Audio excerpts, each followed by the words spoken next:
times, even after knowing the Bible, after knowing the truth, we as Christians, we fail, we disobey. जों गोबां बाजरा ताम नुखांखाय जों S A Christian किन्तु हाइपनो जों आ हामजाक मानो नारगै माया जों साचा फेलिं मानि जों नुगो. You shall not speak lies. One of the 10 commandments. जों नायनायखाय 10 commandments नुगो नरक ताताल ककटा सादि. But how many times we deviate? नायनायखाय जों वाइ बिसोर ताताल कक साइ दं. Oh, you shall not steal. नरक मारि ता kabaddi.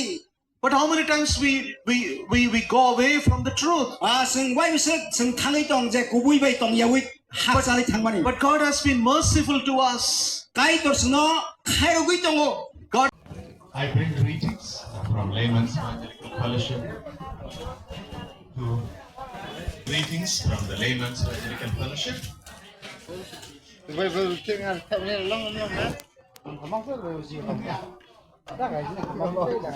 And also, I take this opportunity to thank all the members of the organizing committee for inviting me.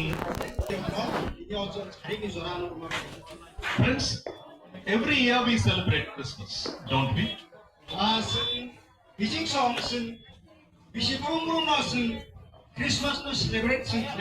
And all of us, we look forward to celebrate Christmas. Christmas? Is it only cakes? It's only decorations? New clothes? Lot of programs? Lot of singing? Is that all? Oh, let's enjoy